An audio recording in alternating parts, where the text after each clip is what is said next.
Sama ini kayaknya dari beberapa angkatan dari alumni SMA 14 Surabaya ya. Perkenalkan dulu, saya Arif dari alumni 91 14 Surabaya. Dan ini Pak Dokter Buyung. Aku biasa ngomong. Oh iya, oh iya. Aku dari kecil ini, saya kenal sama Mas Agatha ini dari kecil. Jadi saya panggilnya Pak Buyung ya. Iya, panggilan kecil betul. Panggilan luar. Nah, sore ini kita akan ada acara sinau bareng yang mana apa itu temanya adalah tentang kesehatan jantung dan pembuluh darah. Kita nggak usah berasumsi yang berat-berat, kita yang enteng-enteng aja, benar ya? Enteng, supaya jantungnya juga enteng. Betul. Iya toh. Sekedar catatan, gagal jantung itu bukan pembunuh nomor 1 loh di dunia sekarang. Betul. Gagal jantung itu kenapa? Karena jantungnya gagal berdenyut. Nah, Jadi dia gagal. Iya toh. dan itu bukan sekarang ini bukan satu-satunya penyakit menjadi pembunuh Nomor 1. Karena apa? Karena coba lagi masih ada kesempatan kedua. Iya toh. Ada lagi gagal jadian itu lebih parah itu.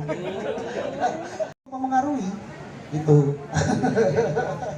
Kayaknya ini sambil dibuka jenengan, kan sudah saya buka, tinggal dilanjutkan. Tidak diawali dengan Bismillahirrahmanirrahim. Oh, iya. Bismillahirrahmanirrahim, acara dibuka. Assalamualaikum warahmatullahi wabarakatuh. Selamat sore teman-teman semua. Perkenalkan, nama saya Dr. Agatha. Kalau lagi ngomong ini dokter, kalau lagi praktek dokter, tapi kalau tidak namanya Buyung panggilannya. Pertama kali saya diminta tolong sama teman-teman untuk menjadi narasumber, untuk memberikan materi tentang jantung dan pembuluh darah. Pemikiran saya ini cuma satu, sanggupkah saya? Gitu. Sanggupkah saya ini gini, karena berbicara di depan teman-teman sendiri ini yang tahu dulunya saya seperti apa, saya juga nggak tahu kok bisa tiba-tiba jadi dokter gitu ya. Itu jadi nanti kalau saya jadi pembicara, percayakah teman-teman kepada saya? Yang jadi pertanyaan utama itu, percayakah?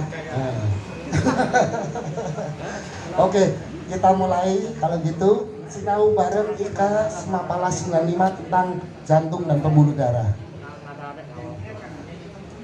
Pada manusia kita harus mengetahui sistem sirkulasi pada manusia.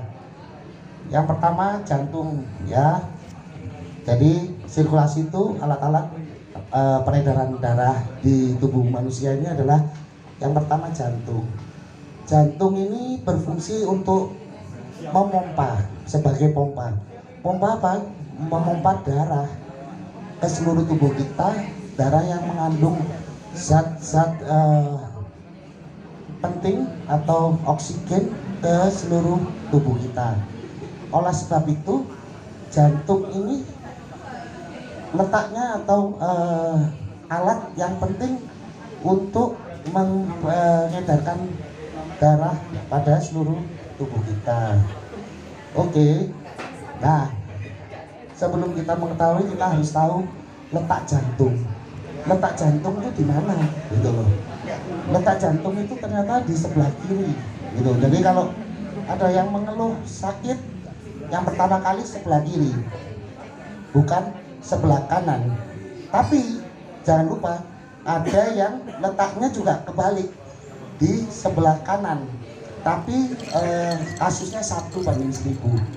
Jadi namanya retrograde atau tempatnya di sebelah kanan tidak sesuai dengan normalnya. Kalau normalnya sebelah kiri, ya. Itu jantung itu seberapa besar? Seberapa besar jantung kita? Kita bisa mengetahui dari kepalan tangan kita. Itu normalnya berapa sekepal tangan kita? Kita tempelkan. Oh, jantung kita cuma segini. Tangannya siapa ya? Tangannya kita sendiri, jangan tangannya orang lain. Nanti ya, itu bahaya kalau tangannya orang lain kan. Gini masuk saku ya tuh. Nah itu kan, ada yang tuh hilang. Oke, next ya. ini jantung itu dibagi menjadi dua ruangan. Ya, dibagi menjadi dua. Yang pertama sebelah kiri dan kanan. Setiap bagian itu dibagi dua ruangan, atrium dan ventricle atau bilik dan serambi. Ya, atrium ventricle kanan dan atrium dan ventricle kiri atau bilik kanan dan bilik serambi kanan dan bilik kiri dan serambi kiri. Oke. Nah, pada jantung ternyata ada valve-nya, ada katupnya. Nah, itu. Nah, nggak usah dalam-dalam, soalnya bukan mahasiswa. Darah yang sudah mengandung oksigen, dia tidak ikut bercampur dengan darah yang kotor atau darah yang mengandung karbon dioksida. Oke. Nah, jantung itu dia punya 3 lapis. Yang pertama epikardium lapisan yang terluar, ya, atau perikardium atau epikardium bisa. Dia membungkus, ya, kayak gini, kayak mic ini ada bungkusnya. Nah, ini perikardium, epikardium.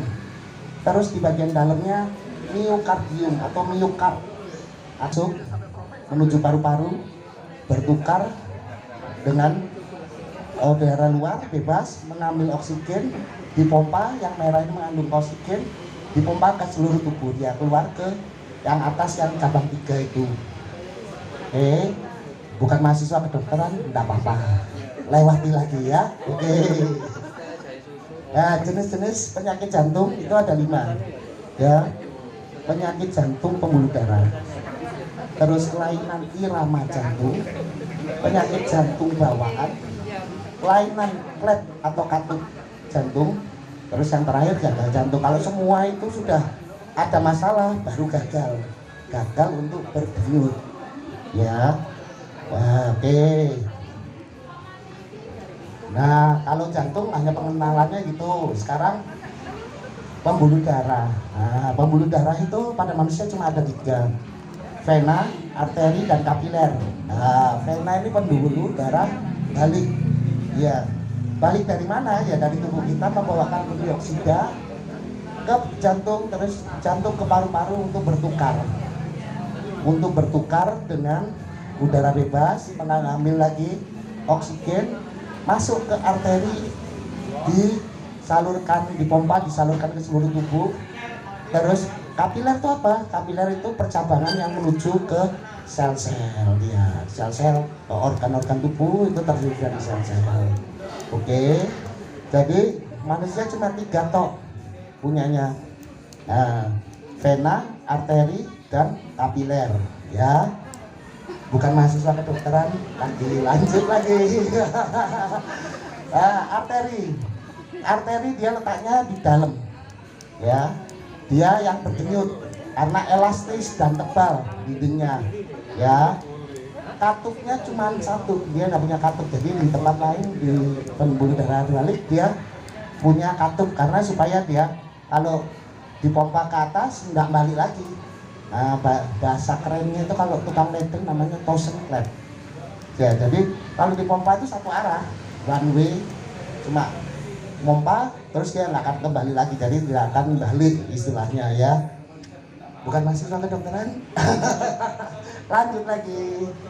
Nah, ini gambar juga kita lewati. Nah, pembuluh darah balik vena itu dindingnya lebih tipis, elastis, tidak elastis. Terus dia letaknya di permukaan. Itu biasanya kita lihat, oh itu loh, urate, bahasa orang Jawa, urate ketok kabeh. Nah, itu pembuluh darah vena. Itu yang biru-biru, warnanya karena biru. Salah satunya varises karena dia biru-biru. Nah, biru-biru itu menandakan apa? Tadi warna biru, dia mengandung banyak CO2, pembuluh darah balik. Dia membawa karbon dioksida untuk ditukar dengan oksigen, ya. Oke, next. Nah, ini pembuluh darah kapiler, ya. Ya, tadi kan udah tahu yang terkecil dia menuju ke ke sel-sel, ya. Saluran yang terkecil namanya kapiler. Jadi cabang-cabang untuk dialirkan ke organ-organ tubuh. Oke, nah ini peredaran darah nih. Jantung itu yang besar di tengah, itu dia yang biru itu mengandung karbon dioksida, dipompa menuju paru-paru, terus habis itu dari paru-paru yang kaya dengan oksigen dikembalikan ke jantung, dipompa oleh jantung ke seluruh tubuh. Seperti itu berulang-ulang. Nah, sekarang bisa kita bayangkan denyut nadi kita itu tadi berapa? Ada yang sudah cek? Ada yang 80, ada yang 100, 93. ada. Itu kita kalikan. Itu 80 kali per menit. 1 jam kira-kira denyut aliran darah ke tubuh kita berapa kali ya, atau jantungnya berdenyut berapa kali ya? Dikalikan usia kita sudah berapa tahun? Kira-kira jantung kita sudah melakukan tugasnya sudah berapa ratus bintang? Ribuan jutaan bahkan ya. Nggak usah dihitung, bukan mahasiswa kedokteran. Oke. Karena yang menghitung tuh orang akuntansi ya. Oke, thank you ya, pengenalan tentang jantung dan pembuluh darah itu. Terus kita memasuki ke slide berikutnya.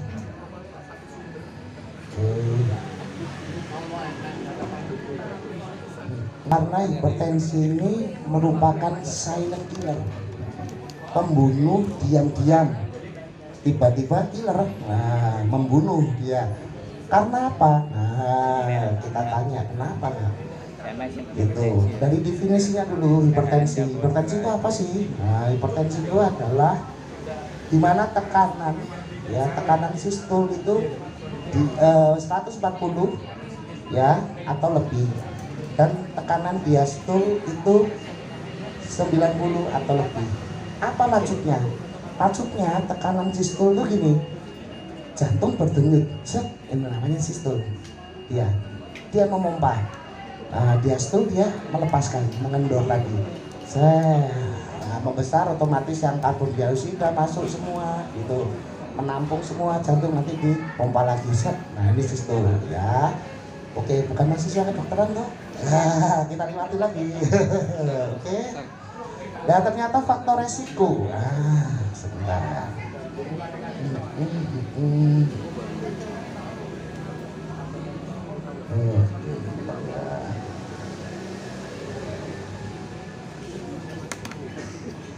Nah, faktor risiko itu ada 2. Yang pertama yang bisa dimodifikasi atau dirubah. Yang kedua yang tidak bisa dimodifikasi. Nah, yang tidak bisa dimodifikasi contohnya apa? Kayak usia. Usia kan tidak bisa dimodifikasi ya. Oke. Terus habis itu jenis kelamin. Nah, kan tidak bisa. Mau perempuan, mau laki-laki kan tidak bisa ya toh. Mungkin operasi, tapi tetap ya kalau laki-laki ya laki-laki meskipun dioperasi ya. Terus keluarga atau keturunan. Kalau keturunan itu kan pengennya yang baik-baik ya. Kan kita kan nggak pengennya yang bahkan nggak bisa dimodifikasi ya. Mungkin dimodifikasi dengan pernikahan itu tadi nantinya ya. Oke. Terus yang dapat dimodifikasi itu dari kegemukan, merokok, kurang kurang aktivitas fisik, terus diet tinggi lemak, konsumsi garam berlebih, dislipidemia ini sebenarnya kolesterol, makan yang mengandung lemak juga sama. Terus konsumsi alkohol yang berlebih ya, alkohol yang berlebih, jadi ada hand sanitizer diminum itu ya, itu keliru ya kan, dikonsumsi itu keliru ya. Hand sanitizer namanya itu kan untuk membersihkan tangan ya tuh. Kelihatannya pengalaman pribadi Mas untuk ini. Oke. Terus stres atau psikososial ya.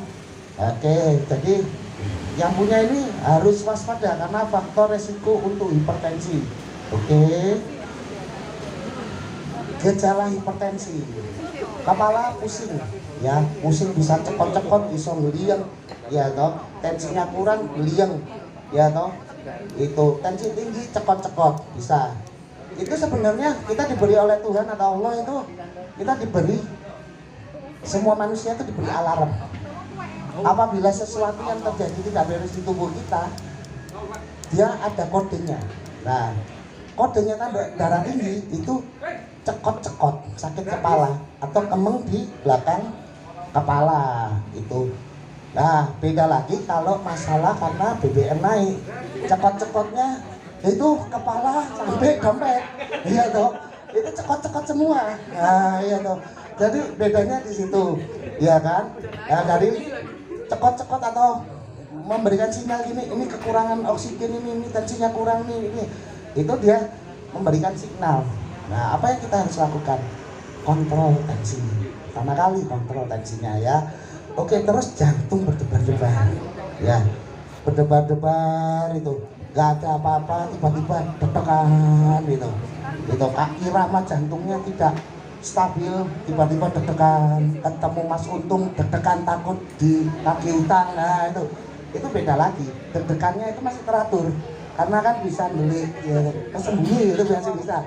Jadi deg-degannya kalau jantung ini tidak teratur, tidak aturan, jadi tiba-tiba datang deg-degan, tiba-tiba hilang atau kembali denyutnya normal lagi. Nah, itu bedanya. Terus gelisah. Nah, menunggu Mas Untung lagi nih. Gelisah. Mas Untung tidak datang-datang, ternyata gelisah kan. Mohon maaf Mas Untung. Mas Bayi Adi Untung ini sensitif sekali. Alarmnya bagus Mas Untung ini. Terus habis itu penglihatan kabur.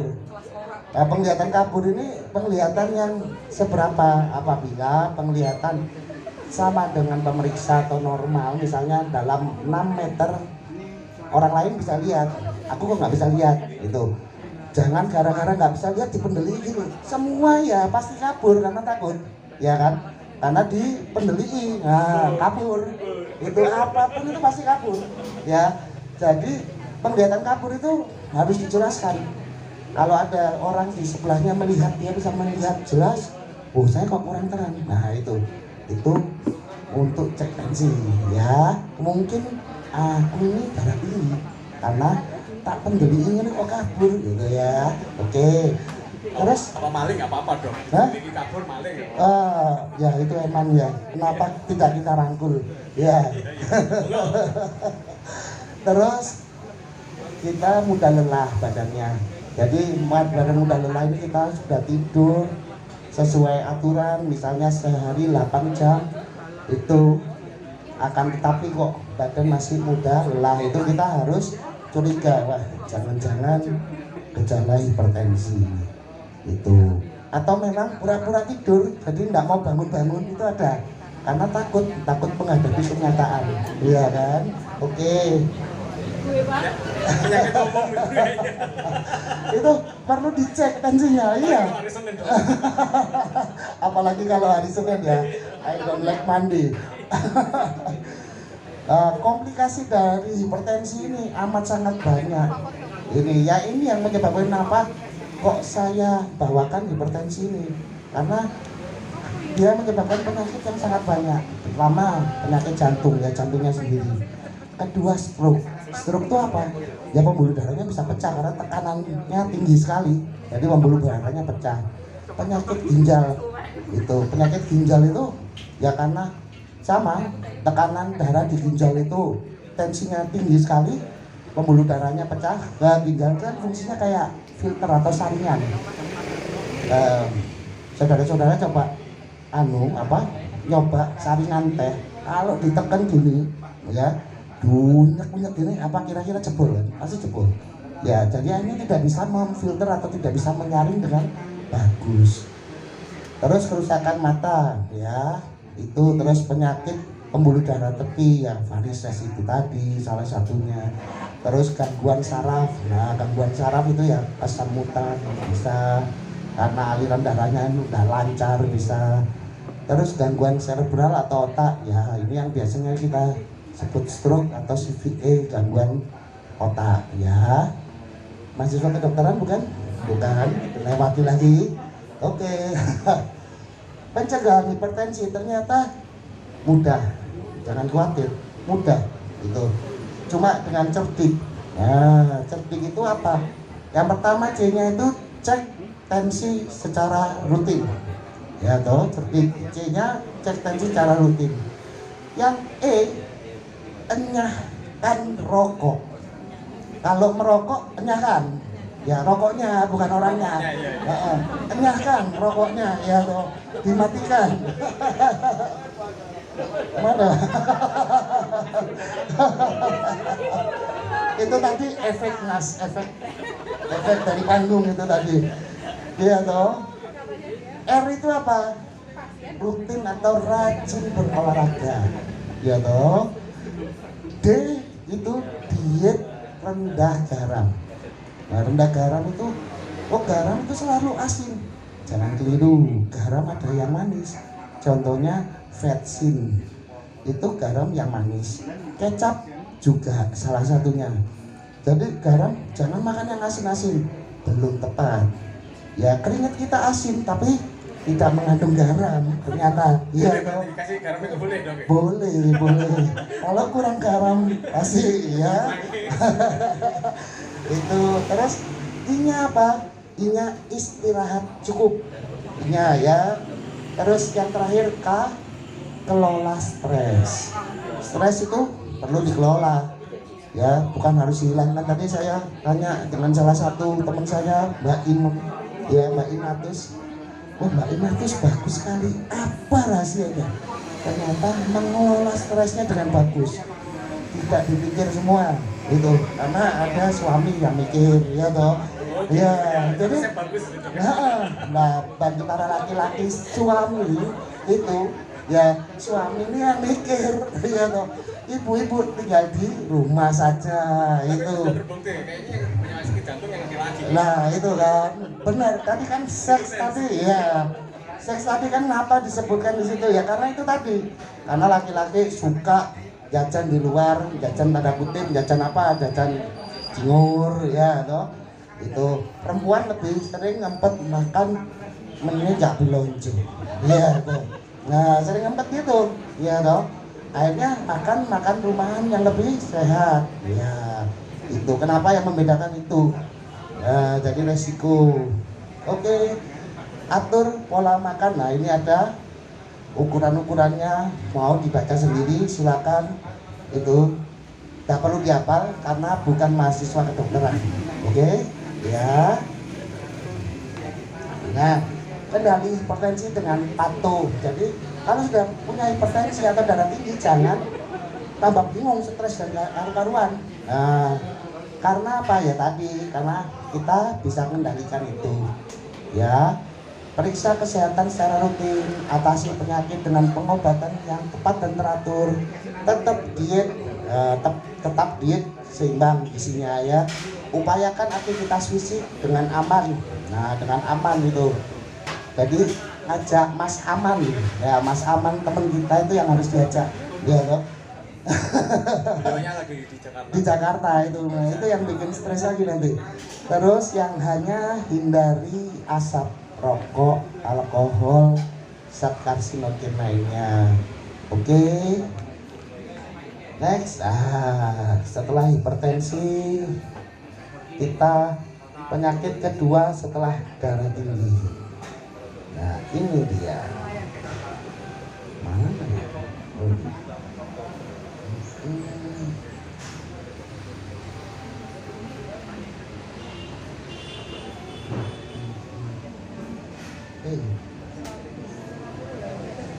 Nah, penyakit jantung koroner ini yang tersering pada masyarakat ya. Itu apa sih penyakit jantung koroner? Jantung kok kate koroner barang ya toh, kayak sepak bola aja tendangan pojok itu kan koroner ya toh. Nah koroner iya itu. Ternyata penyakit jantung koroner itu kenapa? Gangguan fungsi jantung yang disebabkan karena jantung tidak dapat aliran darah, tidak dapat makanan. Itu. Jadi jantungnya sendiri itu yang fungsinya pompa darah, ternyata dia butuh makan. Nah, yang memberi makan ini dari aliran darah, namanya arteri koronaria. Nah, makanya kenapa kok dinamakan penyakit jantung koroner, karena dari nama arterinya ini koroner. Itu. Ya. Ada dua, koroner kiri kanan. Sebenarnya memutar ini dia, itu seperti gambarnya. Puterin jantung ini dia berusaha memberi makan. Sebenarnya penyakit jantung koroner ini kalau misalnya dari depan nggak dapat makan, tenang, masih ada dari belakang, masih ada dari sebelah kiri, dari ada sebelah kanan gitu. Akan tetapi butuh waktu. Nah, padahal jantung diharuskan untuk berdenyut setiap menit, ya setiap detik, bukan menit ya, sorry, setiap detik. Nah, kalau makanannya kurang, otomatis akan mempengaruhi kerjanya juga. Tanda-tanda atau gejala tanda ya penyakit jantung koroner. Yang khas adalah nyeri dada, rasa nggak nyaman di dada. Ya, di dada mana tadi? Kiri. Nah, jadi kalau pemain sinetron kadang wah gini-gini terus gelundung gitu, yang dipegang yang kanan, keliru. Itu keliru, sakit jantung itu sendiri. Nah, ternyata keliru pemain sinetron ini. Ya karena bukan mahasiswa kedokteran tadi ya kan, makanya keliru dia. Terus Berarti saya keliru loh dok. keliru ya? Duh, enggak. Pakai kaca soalnya. Jadi dia berakumulasi. Jadi kalau nyeri dada kiri ini, jadi itu tadi tanda dari Tuhan, dari Allah. Ada sesuatu yang nggak benar, pasti ada tandanya. Nyeri, jangan lupa nyeri. Tubuh kekurangan oksigen di bagian mana? Tandanya nyeri. Iya toh. Dia nggak dapat makan, otomatis jantungnya nggak dapat oksigen. Apa? Nyeri. Itu nyeri duluan. Itu yang kerasa. Tapi kalau sudah lewat tanda itu, ya beda lagi ceritanya. Karena tanda yang awal sudah dilewati. Ya, oke. Next. Faktor resiko penyakit jantung. Ya, ada dua juga. Resiko yang dapat dirubah dan tidak dapat dirubah ya sama resikonya. Terus yang dapat dirubah ya sama. Pada intinya resiko yang dapat dirubah itu adalah pola hidup. Bukan pakaian pola, bukan ya, tapi pola hidup yang harus dirubah. Nah, siklus penyakit jantung koroner, kenapa sih kok dia bisa nggak ngasih makan ke jantung?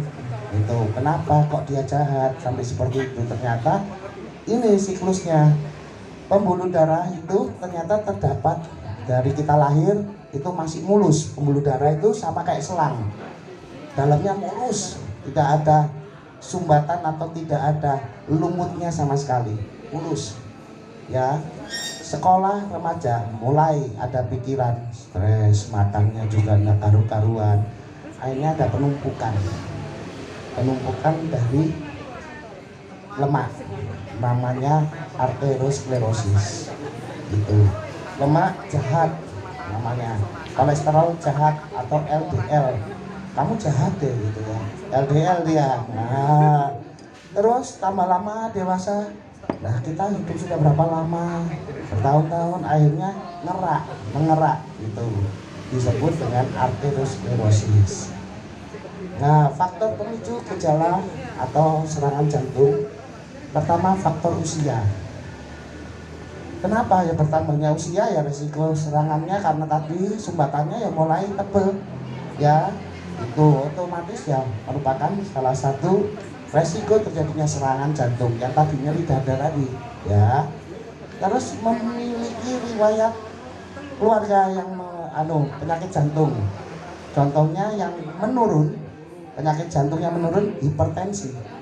Itu penyakit keluarga itu hipertensi ya. Terus adanya resiko lagi diabetes. Kenapa kok diabetes? Jadi resiko serangan jantung. Darah pada orang diabetes itu cenderung lebih kental. Dia lebih lambat memberi makannya. Nah, karena telat ini sudah butuh waktu untuk makan, untuk energi kerja. Tapi karena telat akhirnya terjadi serangan, rasa nyeri tadi. Terus tadi tekanan darah tinggi, sudah obesitas. Ini kenapa ya? Karena dengan badan kita gemuk dicurigai lemak jahatnya banyak itu. Terus pola hidup yang buruk, stres juga. Stres kenapa kok ada hubungannya? Ternyata stres ini membuat metabolisme tubuh kita ini tidak berjalan dengan bagus ya. Akhirnya lemak yang harusnya diserap dijadikan cadangan tenaga atau cadangan makanan buat manusia, akhirnya apa? Akhirnya dia tidak bisa terkelola dengan bagus, tidak bisa tercerna dengan bagus, akhirnya mengendap di pembuluh darah. Oke, ya sama tips perilaku hidup sehat cerdik tadi, ya toh. Lanjut. Nah, ini yang tadi misalnya melakukan olahraga itu aktivitas fisiknya berapa? 30 menit per hari cukup sudah. Kenapa enggak boleh banyak-banyak? Karena yang pertama capek. Ya toh. Yang pertama capek, yang kedua lu gak ada kerjaan lainnya tuh, bisa tuh olahraga terus, ya kan? Nah, terus habis itu mengurangi asupan garam. Ini dapat mengurangi tekanan darah tinggi sebanyak 2-8, ya. Mengurangi stres, nah itu menurunkan sekitar 5. Terus mengurangi tekanan darah sistolik, nah ini mempertahankan berat badan supaya ideal terus ya, supaya tadi pompanya bisa bagus itu. Terus mengurangi rokok. Yang terakhir ya periksa tekanan darah secara rutin. Oke, terima kasih. Terus yang terakhir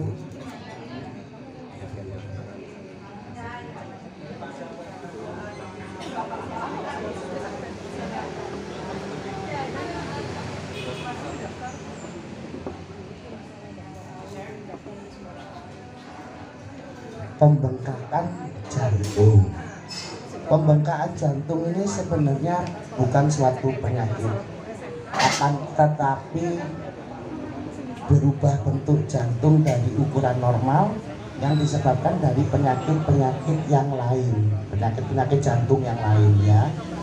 Itu. Jadi kalau teman kita mengalami pembengkakan jantung itu sebenarnya bukan suatu diagnosa, bukan suatu penyakit, bukan suatu tapi kelainannya itu bentuknya yang berubah yang disebabkan daripada penyakit jantung yang sebelumnya, tapi dia nggak tahu itu. Ini karena termasuk silent killer. Nah, jadi pembengkakan jantung adalah kondisi di mana jantung membengkak atau membesar karena perlu bekerja ekstra keras. Nah, bekerja ekstra keras tuh kayak apa? Jadi kalau punya darah tinggi, dia darah tingginya tidak teratasi atau tidak terkontrol dengan bagus, otomatis jantungnya pompanya lebih ngoyo, lama-lama membesar. Sama seperti orang yang latihan angkat beban, dia angkat beban berat, lama-lama tangannya jadi besar. Nah itu, ini sama. Nah ini foto, nah jantung normal itu seperti ini. Jantung pembengkakan kardiomegali atau pembengkakan pada jantung itu membesar seperti ini. Cara ngitungnya gampang sebenarnya, bukan mahasiswa kedokteran kan? Nah tak kasih tahu. Jadi itu kan ada tulang di tengah-tengah tuh, ya. Terus dari bawah itu, dari diafragma itu yang putihnya itu, yang jantung itu putih. Nah itu ditarik garis lurus, ya. Terus dibagi 2, dikalikan 100%. Apabila lebih daripada 60%, itu berarti pembengkakan jantung, jantungnya membesar. Itu cara ngitungnya. Itu jadi penjumlahan. Jadi dari garis tengah itu penjumlahan dari yang kiri dijumlahkan yang kanan, dibagi 2, dikalikan 100%. Penyebab pembengkakan jantung itu ya itu tadi, penyakit jantung koroner, tekanan darah tinggi, gangguan katup pada jantung, penyakit ginjal, penyakit jantung bawaan, penyalahgunaan narkoba dan minuman keras, infeksi virus, kehamilan, olahraga terlalu keras, ya. Kenapa itu saya kasih merah 3 itu? Jantung membengkak, kira-kira bisa kempes lagi nggak? Nah yang merah-merah itu yang bisa kempes kembali ke bentuk yang normal itu. Jadi sebenarnya logikanya seperti ini, karena ada sumbatan ibu pernah atau mas-mas ya pernah mainan selang, ya kan? Selang dibuka kerannya, keran itu jantungnya. Nah, kalau kita tutup separuh, pancarannya kan banter. Nah, ini darah tinggi namanya. Pancarannya banter, darah tinggi. Nah, lama-lama kalau kita tutup terus, nah dari pompa ini dia gereng. Nah, rusak. Karena butuh untuk menembus yang namanya sumbatan tadi. Apa yang akan dilakukan? Nah, yang dilakukan adalah mengganti pompa yang lebih besar. Nah, sama seperti kita atau jantung. Jantung dia ada sinyal. Ini kok sampai ke tubuh ini baliknya kok enggak cepet ya, kok ada kok lama ya. Itu. Akhirnya pompanya berusaha keras untuk memompa darah ke seluruh tubuh. Dia membesar, tambah lama tambah membesar gitu. Logikanya seperti itu. Nah, kenapa kok infeksi virus dan kehamilan terus olahraga terlalu keras ini bisa balik normal, yang lainnya kok enggak? Karena mereka pada jantungnya sendiri tidak ada masalah gitu. Jadi infeksi virus itu pada pembuluh darah, jadi virus masuk menembus sistem pertahanan tubuh kita, dia masuk melewati aliran darah, bengkak di mana-mana atau inflamasi atau bengkak di mana-mana, termasuk salah satunya di pembuluh darah jantung. Lah, otak kita ini otomatis, kalau pembuluh darahnya bengkak apa yang terjadi? Membesar tapi bukan keluar, tapi ke dalam, akhirnya menyempit dia. Karena bengkak ya kan, ini bengkak dalamnya, otomatis diameternya akan mengecil. Dipikir ada sumbatan, padahal karena virus dia. Itu yang tersering pada DHF bisa atau demam berdarah karena pembuluh darahnya bengkak, inflamasi itu bisa. Itu akhirnya jantung agak sedikit membesar, bisa terjadi. Infeksi virus yang lain apa yang tersering adalah batuk pilek. Batuk pilek ini bapak ibu punya anak, wah biasa kok batuk pilek, biasa. Loh, jangan sepelekan, batuk pilek ini sumber penyakit juga itu. Karena yang bermasalah memang bukan saat ini, 5 tahun lagi, 10 tahun lagi. Yang bermasalah nanti di jantungnya juga ya. Terus kehamilan kenapa? Nah ya karena setelah hamil melahirkan. Kalau saya hamil terus ya toh, enggak lahir-lahir kalau saya kan ya toh. Kalau ibu-ibu bisa melahirkan. Mas Untung pernah hamil? Sudah lahir. Sudah lahir ya, selamat Mas Untung. Gitu. Nah, kenapa? Ya karena pembuluh darah besar kita tertekan oleh kehamilan itu. Jadi otak kita langsung otomatis, wah ini ada sumbatan, padahal cuma tertekan karena kena kehamilannya. Itu akhirnya apa? Akhirnya jantungnya memompa lebih keras kerjanya, akhirnya membesar. Tapi di dalam jantungnya sendiri tidak ada masalah. Akhirnya setelah anaknya keluar, pembuluh darahnya kembali ke bentuk semula, itu tidak ada penyempitan, akhirnya jantungnya perlahan-lahan akan kempes kembali. Oke, olahraga terlalu keras ya sudah sama lah. Ya olahraga ngotot itu. Saya juga kadang bingung, olahraga terlalu keras itu mau cari apa ya? Itu, oh ya kan, cari yang lunak-lunak aja lah. Kenapa kok harus keras ya kan? Itu. Nah, gejala yang sering terjadi ini dari pembengan jantung, sesak nafas itu pada saat aktivitas. Nah, kenapa? Ya itu tadi, karena jantungnya membesar, dia lemas. Akhirnya tidak bisa mensirkulasi dengan baik. Ya, mensirkulasi dengan baik. Apa yang dimaksudkan? Yang dimaksudkan pertukaran gas CO2 dengan oksigen tidak terlaksana dengan baik. Akhirnya apa?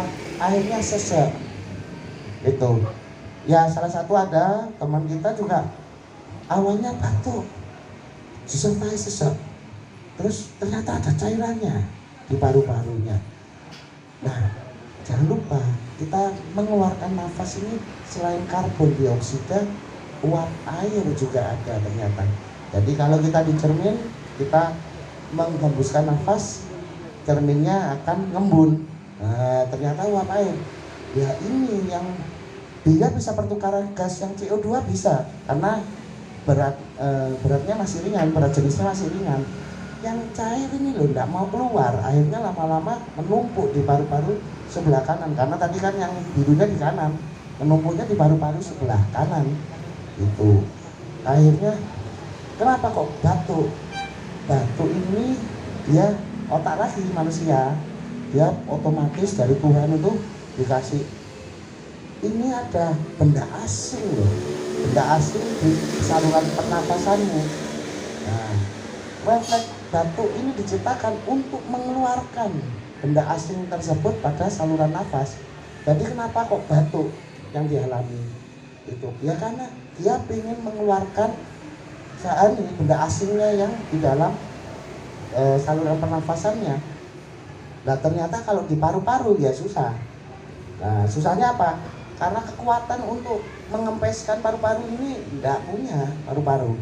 Bisa mekar tapi nggak bisa kempes sekali, ya kan?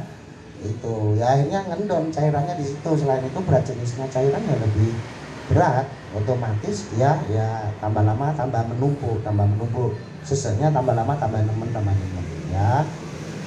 Terus tangan dan kaki bengkak, nah, terus perut bengkak. Nah ini bukan saya tapi ya toh ya. sama lagi apa ya, karena ya itu tadi jantungnya kerjanya keras. Kita mau jalan ini kalau badannya mohon maaf gemuk itu rasa-rasa ya itu. Nah jantungnya kan berat, kerjanya tambah lama tambah berat itu ya. Berat beban hidup ini sama jalan kan otomatis itu perut bengkak gitu. Teman-teman seneng dong. Oh seneng ya. Nah terus badan sering lemas, lelah terus menerus. Nah, padahal sudah cukup istirahat. Ya itu tadi sama ya, itu lemas. Lemas gandui chip katanya orang-orang, kan ada itu emoji itu apa itu stiker stiker WA itu gitu. Wah itu beda itu ini ya toh. Fisik rasanya lemah ya sama, tidak kuat saat olahraga sama dengan yang atas. Detak jantungnya cepat ya itu tadi supaya terpenuhi seluruh kebutuhan di dalam tubuh kita. Pusing, pingsan, sakit dada dan mual. Oke. Gejala yang jarang ya, yang tadi yang sering ini sesak napas saat berbaring. Sebenarnya sesak napasnya semuanya, kaki jalan pun sesak, berdiri pun sesak, duduk pun sesak itu. Nah kenapa kok saat berbaring kita cuma sesak aja? Nah ternyata ya itu tadi karena tubuh manusia ini lurus. Kalau tidur kan berbaring lurus dengan jantung ini lurus kan, otomatis nggak bisa kemana-mana cairannya. Nah, karena statis ya, kan otomatis mau pompa gini pertukaran gas nggak bisa karena datar itu dia, jadi nggak bisa kemana-mana itu. Terus batuk terutama saat berbaring, nah ini memang gejala yang jarang terjadi, cuman ada itu. Detak jantung tidak beraturan, nah, terus perut kembung terus menerus. Nah perut kembung jadi hantem gurung mangan aja lo jangan. Gejala masuk angin. Nah orang Jawa bilang masuk angin ya, harus ditanya riwayat perjalanan kemana. Kalau yang ada anginnya kira-kira kemana? Ke pantai. Kalau tidak ada dari pantai ya jangan percaya kalau itu perutnya kembung terus menerus ya itu. Gunung angin saya kira enggak masuk tuh ke gunung mana ya? Kok ada anginnya banyak? Oh Gunung Anyar ya siap. Itu. Kok itu oke. Pencegahannya sama tadi, terus kerbik tadi juga itu penanggulangannya dan pencegahannya sama dengan yang lainnya. Jadi bengkak jantung itu saya tekankan tadi yang terakhir itu yang sering terjadinya kenapa? Karena tahunya sudah terlambat. Karena sudah terlambat tahu kalau mempunyai riwayat hipertensi keluarganya tapi tidak pernah cek tensi dia. Oh bapak saya aja yang punya darah tinggi tapi saya enggak kok. Loh padahal itu penyakit keturunan. Jangan lupa itu penyakit keturunan, itu harus dicekkan. Meskipun ya sekarang belum punya darah tinggi, saya tidak punya darah tinggi, tapi harus rutin ceknya. Oke. Sebenarnya gimana sih cara menentukan diagnosa saya punya darah tinggi atau tidak? Yang pertama, kalau riwayat keluarga ada apa enggak? Kalau tidak ada, jangan lupa 1 minggu 2 kali tensi. Apabila ditemukan darah tinggi, jadi kedua-duanya darah tinggi, sudah pasti punya darah tinggi.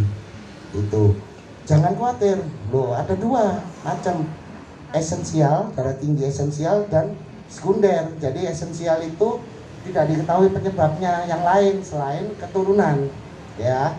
Kalau yang sekunder itu dari punya penyakit diabetes, ya tensinya sama kayak orang yang tidak punya diabetes juga, ya pasti lebih tinggi.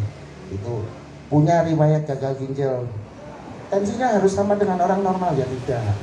Itu ya pasti lebih tinggi, tapi tingginya ada batasannya, ya. Nah, kan bukan mahasiswa kedokteran, jadi tidak perlu tahu batasannya berapa. Oke.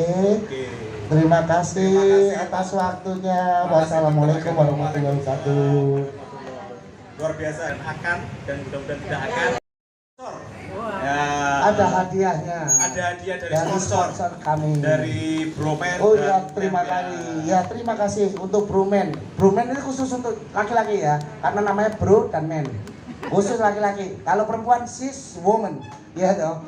Bromen. Nah, bro dan men ini khusus remaja dan laki-laki dewasa. Kalau belum dewasa gimana? Kalau anak-anak, oh belum boleh, siap.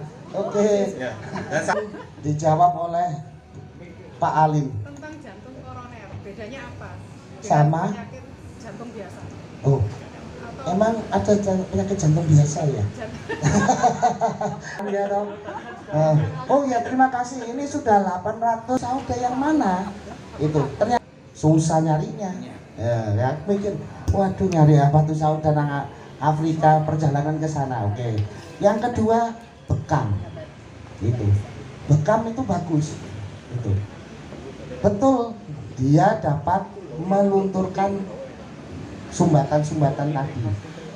Nah, di kop berapa lama ya? Sesuai dengan sumbatannya berapa persen.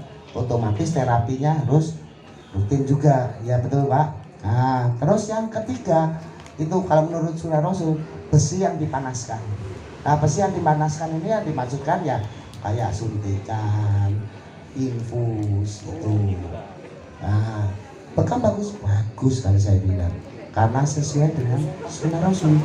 Ya, itu dia patofisiologis atau perjalanannya seperti apa sih bekam itu kok bisa seperti itu. Ada lagi, nah dia kok bisa melunturkan lemak-lemak di pembuluh darah. Sebenarnya sama dengan kayak orang olahraga bergerak, digerakkan. Nah, bekam itu sama, di vakum, digerakkan. Di dalamnya itu seakan-akan bergerak di dalam. Itu sebenarnya bukan luntur pembuluh darahnya, tapi sumbatannya yang terbebaskan. Karena disedot ini sumbatannya bebas. Nah, aliran darah bisa liwat. Itu akhirnya apa, jaringan tersebut mendapat asupan oksigen dan makanan terselamatkan. Oke. Terus yang terakhir apa Pak? Maaf, oh, perbaiki posisi tulang, kerak-kerak. kerak-kerak. Nah, kerak-kerak kalau di dunia kedokteran ini memang nggak ada, Pak. Tapi ternyata yang bunyi itu ternyata dengan tahu itu gas nitrogen.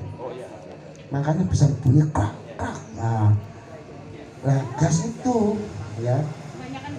Nah, itu juga menghambat peredaran darah karena sifat gas menekan ke segala arah. Jadi apabila ada gas, dia akan menekan termasuk pembuluh darah. Apa yang terjadi? Ya terjadi penyempitan. Nah, bagus atau caranya harus kenceng. Wah ini, ya jenengan kalau saya mohon maaf saya angkat tangan karena bukan bidang saya. Itu bidangnya para terapis ya. Nah ini, kalau saya kira jangan banter-banter paksaan orang nih Pak. Apalagi yang kurus-kurus ini Pak, jangan merotoli nanti, merotoli Pak. Oke Pak, terima kasih atas pertanyaannya. Apa puas Pak jawabannya? Wah ejakulasi berarti, karena puas ya toh. Oh ya Pak Rodor, Ya, ini salah satu teman yang mengalami, mempunyai pengalaman pribadi, sorry. Ya, gimana Pak Rodon? Iya, Dokter Buyung, terima kasih waktunya. Ini saya baru tahu memang salah satu penyebab pembengkakan jantung itu kan dari batuk yang datang itu ya Pak. Gejalanya, ya yang jarang tapi Pak, jangan lupa itu. Permasalahannya ini pada saat berbaring. Itu yang pernah kita diskus waktu itu. Betul. Cuman permasalahannya yang awalnya itu kan dari asam lambung. Apakah memang asam lambung ini bisa mengarah membuat batuk itu atau imbasnya kemana? Permasalahannya kan dari awal saya ini masuknya jadi jantung, jadi paru, ada air itu karena asam lambung itu. Betul. Nah ini saya belum ada korelasi ada korelasinya dari asam lambung sehingga membuat sesaknya itu karena batuk itu betul. Karena capeknya batuk jadi sesak. Ya kan, batuk terus kapan narik nafasnya kan? Ya kan kapan narik nafasnya kan? Memang panjang, batuknya itu panjang, tidak pendek, panjang. Dan itu bikin capek. Betul. Itu yang bikin tidak bisa tidur sehingga kondisi tubuh. Oke. Itu mungkin Dokter Buyung bisa kasih penjelasan. Terima kasih untuk Mas Rodon. Nah, ini pertanyaan yang bagus sekali. Apa korelasinya antara asam lambung dengan yang lainnya, yang batuk dan segala macam? Oh, dapat. Terima kasih, selamat untuk Mas Rodon. Wah, iya. Ini bro man ya. Oke. Itu. Nah, sebenarnya jawabannya simpel sekali. Kebutuhan manusia itu sumber energinya dari makanan. Apabila bermasalah pada jalur makanannya, itu lea, oke, itu otomatis mengganggu segalanya.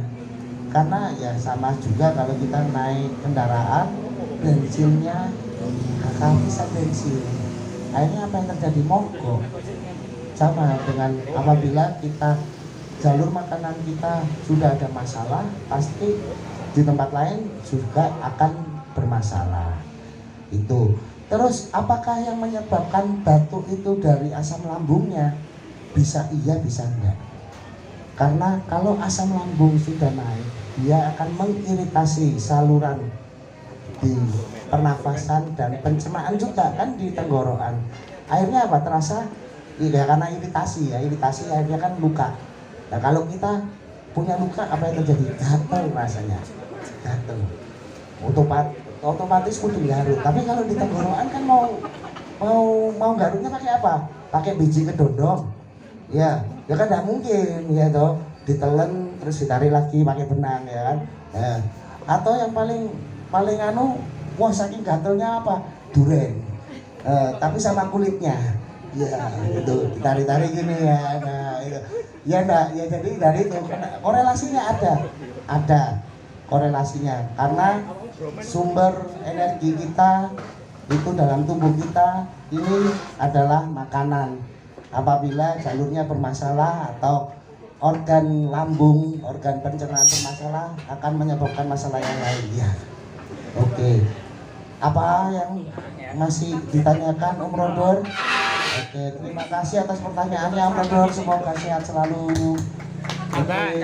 Iya, monggo Pak silakan. Pak boleh duduk ya Pak? Capek Pak? Monggo Dok.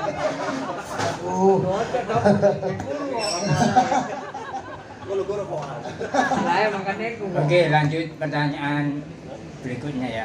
Gini, tetangga saya kan meninggal dunia barusan. Ya, innalillahi ya, Nah, Pak. dia punya penyakit diabetes. Habis itu sesak napas. Nah, pertolongan pertama apa? Sebelum dibawa ke dokter supaya begitu menuju rumah sakit udah meninggal dunia gitu loh. Pertolongan pertama apa? Yaitu tadi diabetes, punya sesak, itu nggak tertolong gitu loh. Apakah ditotok punggung atau di mana? Solusinya gimana? Menurut dokter? Ya, terima kasih Pak atas pertanyaannya, bagus sekali. Yang saya tanyakan ini seseknya dari mana Pak? Dari parunya. Jadi sesak itu ada dua. dari saluran pernafasan atau sistem pernafasan itu yang bikin kita nafas ya, yang sesak kan nafas ya. Ya alat-alat pernafasannya itu gimana? Sebelumnya ada masalah, ada riwayat mungkin punya asma, mungkin ya kan sakit sesek, atau sebelumnya punya diabetes bisa salah satunya. Nah, itu apakah seseknya dari paru atau selain paru yang menyebabkan seseknya ini? Karena dari jantung juga bisa, itu dari lambung juga bisa. Karena apa? Karena stres, lambungnya kembung membesar, menekan diafragma, otomatis nafasnya menggos. Ya, apa yang harus dilakukan kalau terjadi seperti itu? Gampang Pak, panggil bantuan. Itu yang pertama, panggil bantuan, teriak. Panggilnya jangan pelan-pelan. Itu sesek loh, itu rasa-rasa. Ya, harus teriak. Tolong. Karena apa? Karena dengan adanya 2 orang baru bisa menolong. Kalau dengan 1 orang tidak bisa. Itu jadi panggil bantuan, Pak. Yang pertama, yang kedua, nah ini dicari, dibebaskan semua yang mengikat di dalam tubuhnya yang mempengaruhi saluran atau yang menyumbat saluran nafasnya, harus dicari. Itu bajunya dibuka, mungkin bajunya kekecilan Pak, jadi tidak bisa mengembangkan otot-otot pernafasan, dadanya tidak bisa mekar-mekar, kembang kempis tidak bisa. Bajunya dibuka Pak, celananya, sabunnya dibuka. Itu. Nah, kalau di situ sudah dibebaskan, baru ya otomatis hidungnya dilihat Pak, hidungnya ada sumbatan atau tidak. Ya yang pertama itu sih, sorry ya.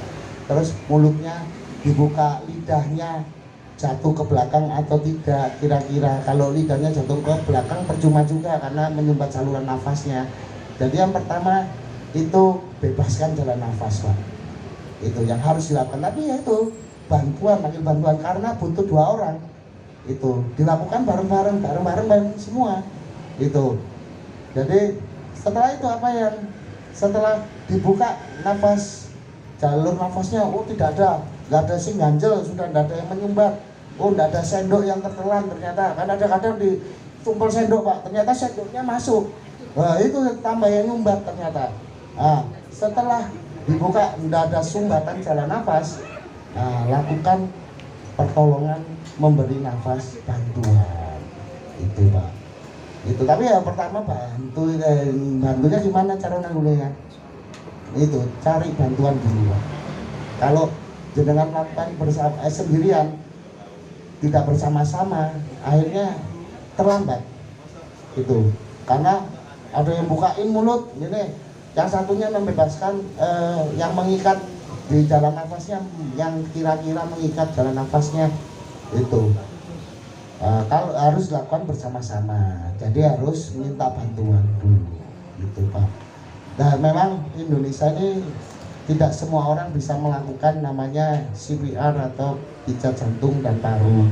Itu memang harusnya, tapi mulai anak-anak kita saat ini di sekolah-sekolah sudah mulai diajarkan itu kegawat daruratan. Jadi apabila ada tiba-tiba orang semaput, loh, gak nafas, tiba-tiba itu dilakukan pijat jantung dan paru.